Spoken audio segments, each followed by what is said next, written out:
Hey, Hillside.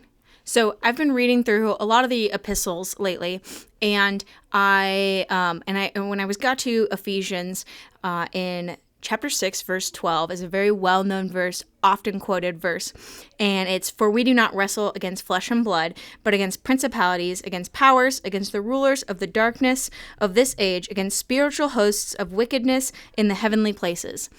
And we hear that verse a lot, and it's great. It reminds us that, we're fighting against a thing that we can't see, and spiritual forces, and we need to be prepared for that. And how do we do that?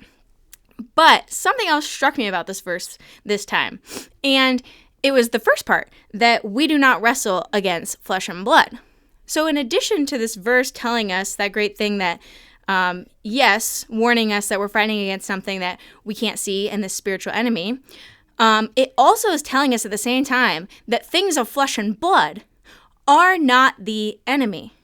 I think a lot of times we can look at people who are not in the church, and even like they're saying things that would go counter to the church, or demonizing the church maybe, and we look at them, the person, as the enemy, and we want to fight back on that. And this ties into one of my current favorite passages. It's been really speaking to me lately in the last year or so, and influencing the way that I engage with people outside and in the world. And I don't know that I've ever said I have a life verse, but I guess if I had to pick one, it'd be this passage from 2 Timothy 2 verses, and I like context, so I backed it up a little bit, 22 to 26, and it says, "So flee from youthful passions and pursue righteousness, faith, love, and peace, along with those who call on the Lord from a pure heart. Have nothing to do with foolish, ignorant controversies." So foolish ignorance basically means without the knowledge of God. So the controversies from people who, don't have the knowledge of God and the Spirit of God. "Have nothing to do with foolish, ignorant controversies. You know that they breed quarrels. And the Lord's servant must not be quarrelsome, but kind to everyone, able to teach, patiently enduring evil."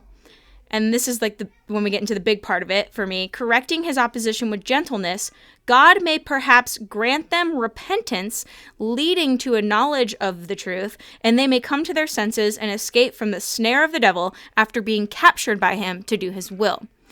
And this has spoken to me for a while now, and this idea that these people that I have maybe seen as the enemy, or they're counter to, our mission and what we're trying to do, they themselves are not the enemy. They've been, as it says, captured by the devil to do his will. They've been ensnared. And God, when we are gentle with them and patient with them and not arguing, getting into the quarrel, but just speaking truth, God might grant them repentance. He might save them and lead them to salvation. And so going back to Ephesians, right? We are not fighting flesh and blood. Flesh and blood is not the enemy. In fact, flesh and blood is our mission. Those people aren't the enemy, they're our mission.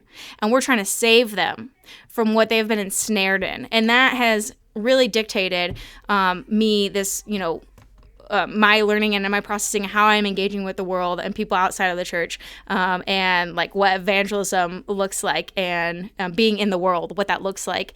It's not this, proselytizing, I guess, not like on the offensive or fighting back, but just speaking truth and love. And so, hoping that God will correct them and that they can be saved. So, if that speaks to you, maybe you've had similar ideas, or maybe you have trouble seeing people as the enemy. Hopefully that has you thinking, and I'll talk to you next time, Hillside.